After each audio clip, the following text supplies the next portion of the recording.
Hi friends எல்லாருக்கும் வணக்கம். சிறகடிக்க ஆசை சீரியல்ல நாளைக்கு எபிசோட்ல என்ன நடக்க போகுது அப்படின்னாங்க இந்த வீடியோல பார்க்க போறோம். ஒரு வழியா நம்ம எல்லாருமே எக்ஸ்பெக்ட் பண்ண மாதிரி ரோஹிணி உண்மையான பேரு ரோஹிணியோட குழந்தை தான் கிறிஷ். அவங்களுக்கு ஆல்ரெடி மேரேஜ் ஆயிடுச்சு. இந்த விஷயம் எல்லாமே அந்த வீட்ல இருக்கிற எல்லாத்துக்கும் தெரிஞ்சிருச்சு. அத வேற யாரும் சொல்லியிருந்தா கூட ரோஹிணி ஏதாவது பொய் சொல்லி இல்ல இது பொய் அப்படி இப்படின்னு சொல்லிட்டு ஏதாவது சொல்லி சமாளிச்சிருப்பாங்க. ஆனா முத்து நல்லா டெக்னிக்கா என்ன பண்ணிட்டாருன்னா, அவங்க வாயாலே உண்மைய சொல்ல வச்சுட்டாரு. சோ அது இல்ல பொய் அப்படின்னு சொல்லிட்டு ரோஹிணினால அந்த இடத்துல சொல்லவும் முடியாது. அந்த மாதிரி ஒரு இது பண்ணிட்டாரு. அப்ப வீட்ல இருக்கிற எல்லாருமே ஷாக் ஆயிட்டாங்க. நீ இந்த உண்மைய ஏன் சொல்லல அப்படின்னு சொல்லிட்டு. அது மட்டும் இல்லாம மனோஜோட அப்பா வந்துட்டு என்ன சொல்றாருன்னா, உனக்கு செகண்ட் மேரேஜ் அப்படிங்கிறதெல்லாம் நாங்க எதுவுமே சொல்ல.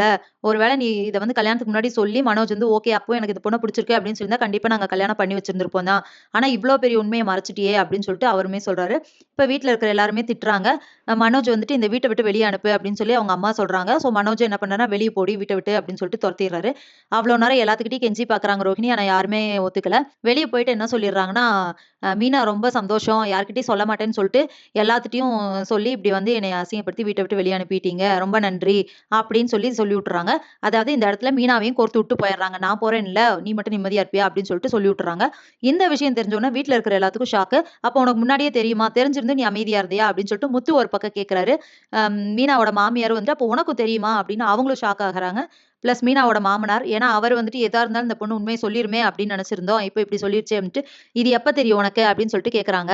நம்ம தீபாவளிக்கு கோயிலுக்கு போயிருந்தோம் இல்லையா? அப்பவே எனக்கு தெரியும். அவங்க வந்துட்டு பையனோட நான் செத்து போயிருவேன் அப்படின்னு சொன்னாங்க. அதனால தான் நான் உண்மைய சொல்லல. சொன்னா செத்துருவேன் அப்படின்னு சொல்லி என்ன மிரட்டவும், எனக்கும் வேற வழி தெரியல. இவங்க ஏதோ ஒண்ணு பண்ணா பரவால்ல. அந்த குழந்தைக்காக என்ன செய்றதுன்னு சொல்லிட்டு பேசாம இருக்கேன் அப்படின்னு சொல்றாங்க. அப்படி இருந்தாலுமே நீ உண்மைய சொல்லியிருந்திருக்கணும் தானே. முத்துக்கிட்டயாவது சொல்லியிருந்திருக்கணும் அப்படின்னு சொல்றாங்க.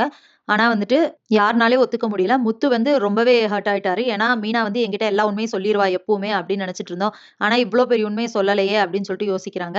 அதுக்கப்புறம் பார்த்தோம்னா, ஸ்ருதியும் வந்துட்டு கேட்கறாங்க. ஓ! அப்ப வந்துட்டு கோயிலுக்கு போயிட்டு நம்ம வரும்போது நீங்க ஒரு மாதிரி இருந்தீங்க இல்லையா? நாங்க கேட்டுட்டே இருந்தோம்ல.